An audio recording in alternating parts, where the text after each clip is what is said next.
Hey everybody, what is going on? My name is Raven and welcome back to my channel.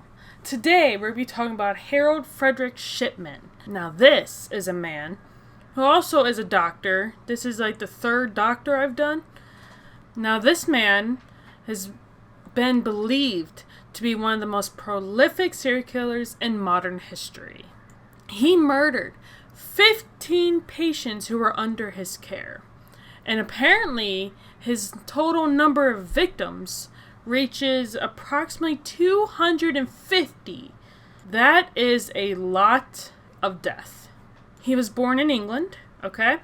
So, a lot of people in America didn't really hear much about this man. But if you are from America and you have heard about this man and his story, let me know in the comment section down below. It is also said that about 80% of his patients or his victims were elderly women. His youngest known victim is a 41-year-old man. I did not get a name for that man, unfortunately. Although, there is suspicion that he killed a child as young as 4. Oh my god. He is the only British doctor to have been found guilty of murdering his patients, although other doctors have been acquitted of similar crimes or convicted of less charges. Now, I'm going to list the names of the known women, the known 15 women that he has killed. And this is all by lethal injection.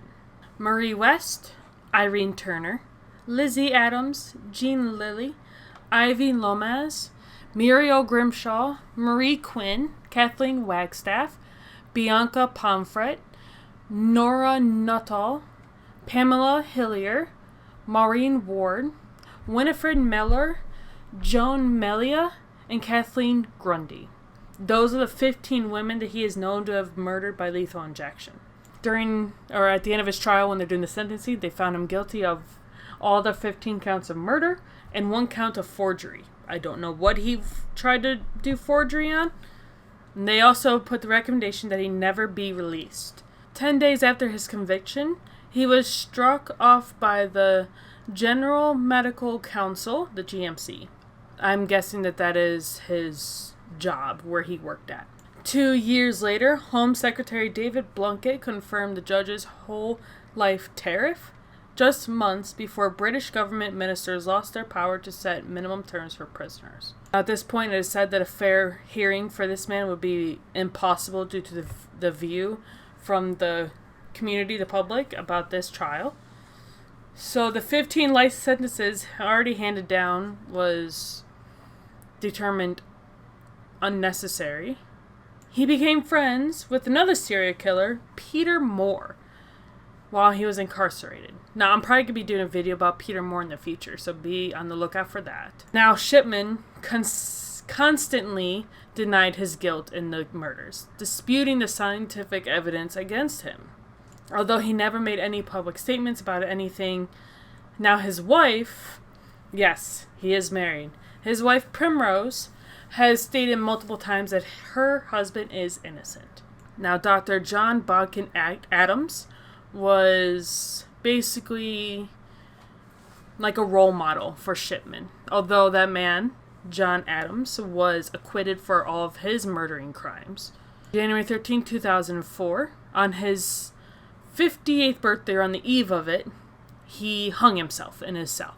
He used the sheets from his bed and the bars on the windows in his cell, and hung himself. Which, that is a very terrible way to go. Because you're suffocating yourself. You are choking yourself to death.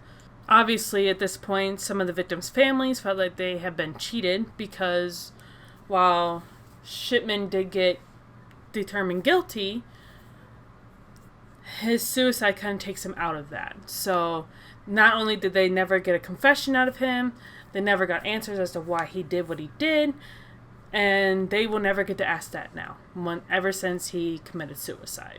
Now, a man named General Sir David Ramsbotham has suggested that the whole life sentencing be replaced by indefinite sentencing. And this would give hope to the inmates that have been given that sentence that, their lives aren't forever over, that they can have hope for eventual release or reduce the risk of them committing suicide. In the aftermath of everything, including his suicide, things like that, It is reported that in total, 459 people died while under Dr. Shipman's care. Now that is a lot of death. However, there is no proof that all of them weren't accidental. Sometimes patients just pass away after going through surgery and they don't recover. Sometimes the wrong medication is given due to lack of medical history knowledge, things like that.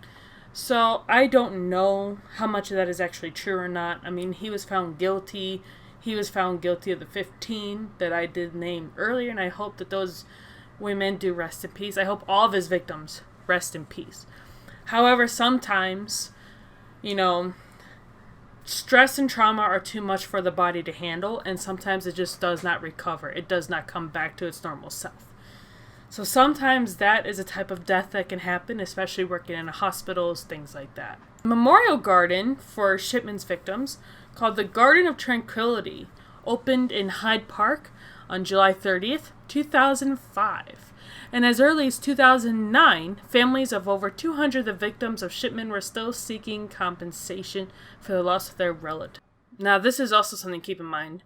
Although it's not a major fact, it is something that is known now. In September of 2009, letters that Shipman wrote while in prison to his friends were sold at auction. Why would you sell that? Why wouldn't authorities want to read them first instead of, well, maybe they did. There's no proof as to what the letters actually said. I have not been able to find anything. But if you guys know about it, let me know. But anyway, that's going to be the end of today's video. I hope you enjoyed it. And if you did, please be sure to hit the like button before you go. And if you're not subscribed to my channel yet, please be sure to do so.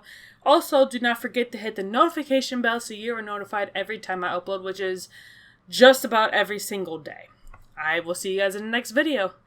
Bye!